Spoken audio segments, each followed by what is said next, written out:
ଶ୍ରୋତା ବନ୍ଧୁ କବିବର ରାଧାନାଥ ରାୟଙ୍କର ସେଇ ଅମର ପଦ ମୋର ମନେ ପଡ଼େ। ବଡ଼ କ୍ରୂର କାଳ ବଡ଼ ଅବିଶ୍ୱାସୀ, ହାବୁଡ଼ି ଯିବ ସେ ଆଚମ୍ବିତେ ଆସି। କାଳର କ୍ରୂରତାରୁ ଆମେ କେହି ବି ମୁକ୍ତ ନୁହେଁ। ସେ ଏତେ କ୍ରୂର ଯେ ସମୟ ଅସମୟ ଦେଖେ ନାହିଁ,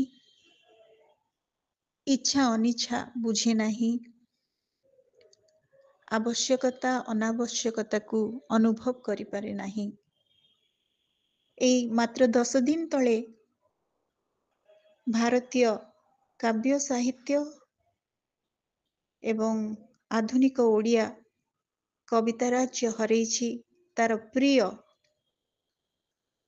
ଯଶସ୍ୱୀ କବି ସରସ୍ୱତୀ ପଦ୍ମଭୂଷଣ ରମାକାନ୍ତ ରଥଙ୍କୁ। ଦିବଙ୍ଗତ କବିଙ୍କୁ ଆମର ଶ୍ରଦ୍ଧା ସମର୍ପଣ କରିବା। ତେବେ ଆଜି ରମାକାନ୍ତ ରଥ ମୋତେ ଜଣେ ଗାଳ୍ପିକ ଭାବରେ ବେଶ ହୃଦୟସ୍ପର୍ଶୀ ମନେ ହୁଅନ୍ତି।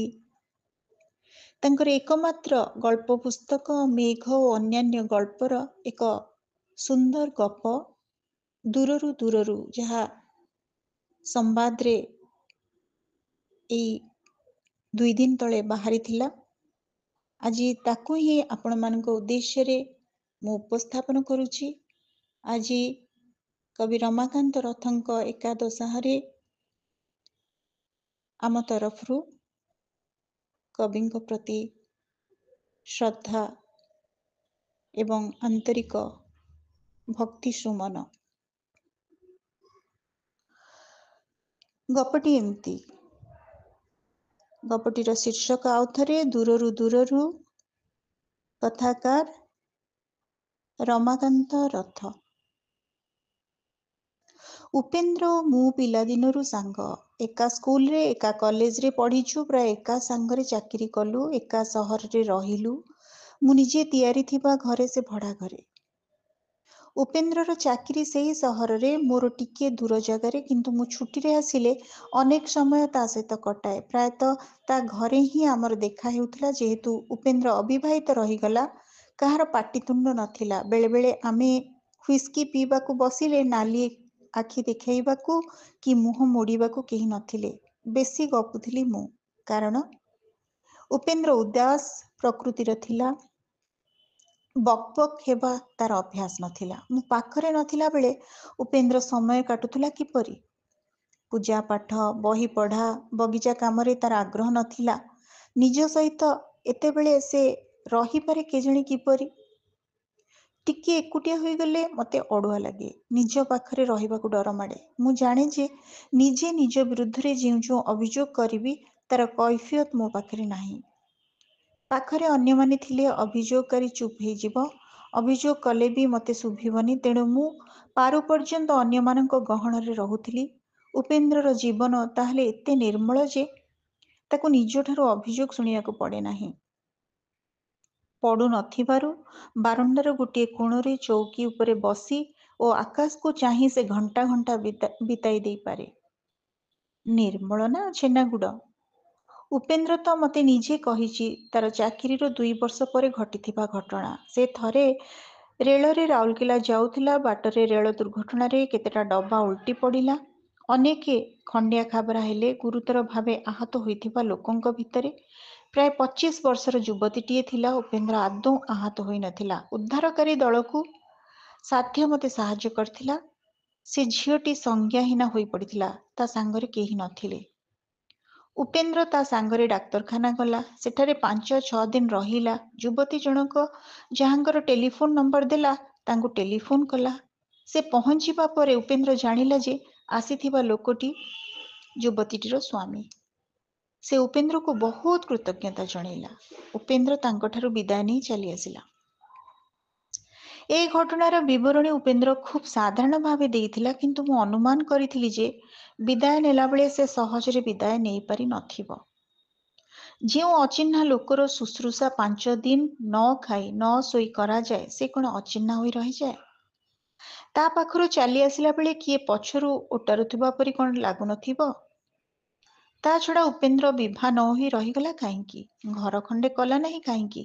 ମୋ ମନରେ ଏ ପ୍ରଶ୍ନ ବାରମ୍ବାର ଉଠିଛି। କେବେ ଦିନେ ସୁବିଧା ଦେଖି ପଚାରିବି ହେଉ ହେଉ ଉପେନ୍ଦ୍ରର ଦେହ ହଠାତ୍ ଏତେ ଖରାପ ହୋଇଗଲା ଯେ ପଚାରି ପାରିଲି ନାହିଁ।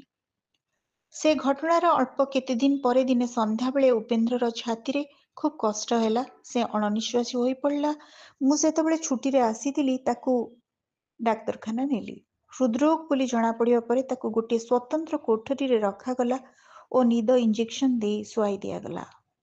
ସେ ଯେଉଁ ବିଛଣାରେ ଥିଲା ସେଠାରୁ ଝରକା ବାଟେ ଆକାଶ ଦିଶୁଥିଲା। ଉପେନ୍ଦ୍ର ଅନେକ ସମୟରେ ଆକାଶକୁ ଚାହିଁ ରହୁଥିଲା।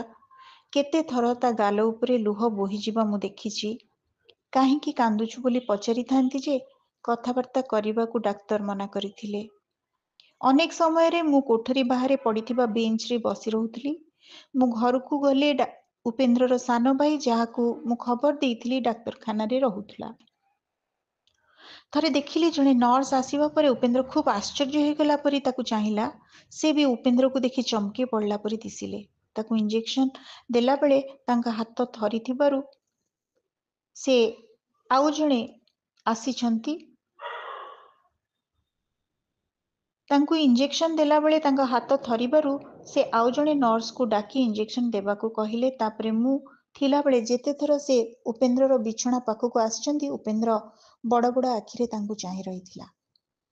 ସେ ଚାହାଣୀ କପାଳରେ ଓ ଓଠରେ ଚୁମା ଦେବାର ଚାହାଣୀ, ସମୁଦ୍ର କୂଳରେ ହାତ ଧରାଧରି ହୋଇ ବୁଲିବା ବେଳର ଚାହାଣୀ, ସର୍ବାଙ୍ଗରେ ହାତ ବୁଲାଇ ଆଣିବାର ଚାହାଣୀ, ଛାତିରେ ମୁହଁ ଗୁଞ୍ଜି କାନ୍ଦିବାର ଚାହାଣୀ, ପୁଣି ଦୁଆର ମୁହଁରେ ସ୍ତ୍ରୀକୁ ଦେଖି ବିଦେଶ ଫେରନ୍ତା ସ୍ୱାମୀର ଉଲ୍ଲସିତ ଚାହାଣୀ। ଉପେନ୍ଦ୍ର ଏତେ ଦିନ ଯାଏ ଏ ଚାହାଣୀକୁ କେଉଁଠି ଲୁଚାଇ ରଖିଥିଲା କେଜାଣି? ମୋର ମନେ ହେଲା ସେମାନେ ପରସ୍ପରକୁ ଚିହ୍ନିଛନ୍ତି। ନର୍ସ ଜଣକ ପିନ୍ଧିଥିବା ଧଳା କୋଟ୍ ଉପରେ ଲାଗିଥିବା ପ୍ଲାଷ୍ଟିକ ଫଳକରୁ ଜାଣିଲି ତାଙ୍କର ନାଁ ସବିତା ମଙ୍ଗରାଜ। ଦିନେ ସେ ଉପେନ୍ଦ୍ରକୁ ଔଷଧ ଦେଇସାରି ବାହାରି ଯିବା ବେଳକୁ ମୁଁ ତାଙ୍କ ପଛେ ପଛେ ଗଲି। ସେ କେତେ ବାଟ ଯିବା ପରେ ଡାକିଲି, ସବିତା ଦିଦି। ସେ ରହିଯାଇ ବୁଲି ପଡ଼ିଲେ ଓ ମୁଁ କ'ଣ କହିବି ଶୁଣିବାକୁ ମୋ ଆଡ଼େ ଚାହିଁଲେ। ମୋତେ ଉପେନ୍ଦ୍ର ପାଖରେ ଓ ତା କୋଠରୀ ବାହାରେ ଏତେଥର ଦେଖିଛନ୍ତି ଯେ ମୁଁ ତାଙ୍କର ଅପରିଚିତ ନଥିଲି। ତାଙ୍କ ପାଖକୁ ଯାଇ କହିଲି, ଉପେନ୍ଦ୍ର ମୋର ପିଲାଦିନର ସାଙ୍ଗ। ମୋତେ କାହିଁକି ଲାଗୁଛି ଯେ ସେ ଆପଣଙ୍କୁ ବି ଚିହ୍ନିଛି।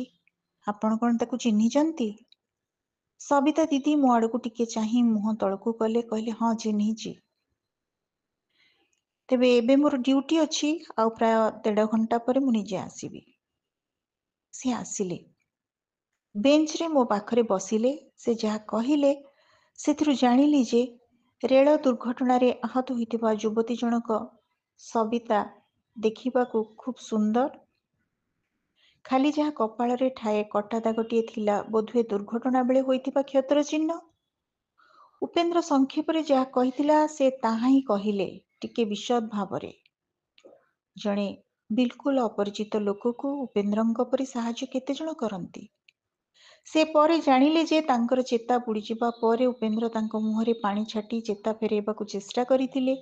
ନିଜ କମିଜରେ ତାଙ୍କ ମୁଣ୍ଡରୁ ବହୁଥିବା ରକ୍ତ ପୋଛି ଦେଇ ରୁମାଲକୁ ଜାଳି ସେ ପୋଡ଼ା କନା ତାଙ୍କ କ୍ଷତ ଉପରେ ବାନ୍ଧି ଦେଇଥିଲେ। ଡାକ୍ତରଖାନାରେ ତାଙ୍କୁ ରକ୍ତ ଦେଇଥିଲେ। ସବିତାଙ୍କୁ କଥା କହିବା ମନା କରାଯାଇଥିଲା। ସେ ଖଣ୍ଡେ କାଗଜରେ ଯାହାଙ୍କର ଟେଲିଫୋନ ନମ୍ବର ଓ ନାଁ ଦେଲେ ଉପେନ୍ଦ୍ର ତାଙ୍କୁ ଖବର ଦେଲେ। ସେ ପହଞ୍ଚିବା ପରେ ଉପେନ୍ଦ୍ର ଜାଣିଲେ ଯେ ଭଦ୍ରବ୍ୟକ୍ତି ତାଙ୍କର ସ୍ୱାମୀ। ତାପରେ ଉପେନ୍ଦ୍ର ଚାଲିଗଲେ। କାଳେ ଫେରିବେ ବୋଲି ଅପେକ୍ଷା କରି ସବିତା ଓ ତାଙ୍କର ସ୍ୱାମୀ ନିରାଶ ହେଲେ। ଏବେ ଯେଉଁ ଅବସ୍ଥାରେ ସେ ଉପେନ୍ଦ୍ରଙ୍କୁ ଭେଟିଲେ ତା ଅପେକ୍ଷା ଆଦୌ ଭେଟି ନଥିଲେ ଭଲ ହୋଇଥାନ୍ତା ବୋଲି ସବିତା କହିଲା ବେଳେ ତାଙ୍କର ଓଠ ଥରୁଥିଲା। ତାର ଦିନ ସକାଳ 7ଟାରେ ଉପେନ୍ଦ୍ରର ହୃଦକ୍ରିୟା ବନ୍ଦ ହୋଇଗଲା। ମୁଁ ଖବର ପାଇ ଆସିଲା ବେଳକୁ ତା ଉପରେ ଧଳା ଚାଦର ଖଣ୍ଡେ ଘୋଡ଼େଇ ଦିଆଯାଇଥିଲା। ଉପେନ୍ଦ୍ରର ସାନ ଭାଇ ପିଲାଙ୍କ ପରି କାନ୍ଦୁଥାଏ। ତାକୁ ସମ୍ଭାଳୁ ସମ୍ଭାଳୁ ନୟାନ୍ତ ହୋଇ ପଡ଼ିଲି। ତା ଉପରେ ମନେ ମନେ ଚିଡ଼ୁଥିଲି, ମୁଁ ଯଦି ଛୁଟିରେ ଆସିନଥାନ୍ତି ତୁ ଏକା ତ ସବୁ ମୁଣ୍ଡେଇଥାନ୍ତୁ। ମୁଁ ଅଛି ବୋଲି କୁନି ପିଲାଟେ ପାଲଟି ଗଲୁ। ଆମେ ଉପେନ୍ଦ୍ରର ଶବକୁ ଷ୍ଟ୍ରେଚରରେ ନେଇ କୋଠରୀରୁ ବାହାରିଲା ବେଳକୁ ସବିତା ଦିଦି ଆସିନଥାନ୍ତି। ଷ୍ଟ୍ରେଚର ବାରଣ୍ଡା ସରିବା ପରେ ପହଞ୍ଚିଲା ବେଳକୁ ସେ ଡ୍ୟୁଟିକୁ ଆସୁଥିଲେ। ସେ ମୋତେ ଓ ଷ୍ଟ୍ରେଚରକୁ ଦେଖି ସବୁ ବୁଝିଗଲେ। କାନ୍ଥକୁ ଆଉଜି ଷ୍ଟ୍ରେଚରରେ ଶୋଇଥିବା ଉପେନ୍ଦ୍ରକୁ ଚାହିଁଲେ। ସେ ଚାହାଣୀ ମେଳନରେ ହଜି ଯାଇଥିବା ପିଲାର ଚାହାଣୀ। ଅଭିଶାପ ପାଇ ମର୍ତ୍ତ୍ୟକୁ ଆସିବାକୁ ପ୍ରସ୍ତୁତ ହେଉଥିବା ସୁନ୍ଦରୀ ଅପ୍ସରାର ଚାହାଣୀ। ସ୍ୱାମୀର ମୃତ୍ୟୁ ଖବର ପାଇବା ପରେ ପୋଖରୀ ତୁଠରେ ବସି ଗୋଡ଼ ମୁଦି ପାଣିକୁ ଫିଙ୍ଗି ଦେଉଥିବା ଓ ଚୁଡ଼ି ସବୁକୁ ଛେଚି ଛେଚି ଭାଙ୍ଗୁଥିବା ସ୍ତ୍ରୀର ଚାହାଣୀ। ଯେଉଁ ଛାତିରେ ମୁଣ୍ଡ ଗୁଞ୍ଜି ହୋଇଥାନ୍ତା, ସେ ଛାତି ଆଉ ନାହିଁ ବୋଲି ଜାଣିବାର ପରବର୍ତ୍ତୀ ଚାହାଣୀ। ପୁଣି ଆଉ କାହାକୁ ଦିଶୁ ନଥିବା ଜଣକୁ ଖୁବ୍ ଗୋପନୀୟ କଥା ଶୁଣାଉଥିବା ବେଳର ଚାହାଣୀ। ଶ୍ରୋତାବନ୍ଧୁ, ଆମେ ଶୁଣୁଥିଲେ ଦିବଙ୍ଗତ କବି ରମାକାନ୍ତ ରଥଙ୍କୁ ଜଣେ କଥାକାର ଭାବରେ ମେଘ ଓ ଅନ୍ୟାନ୍ୟ ଗଳ୍ପ ଏକମାତ୍ର ଗଳ୍ପ ପୁସ୍ତକ, ସେଥିରେ ସନ୍ନିବେଶିତ ଏହି ଗଳ୍ପଟିକୁ ଆମେ ଶୁଣିଲେ, ଯାହାର ଶୀର୍ଷକ ଥିଲା ଦୂରରୁ ଦୂରରୁ। କଥାକାର ଥିଲେ ଦିବଙ୍ଗତ ରମାକାନ୍ତ ରଥ। ଗପଟି କେମିତି ଲାଗିଲା ଆପଣମାନଙ୍କର ମତାମତ ଅପେକ୍ଷାରେ ରହୁଛି। ଧନ୍ୟବାଦ।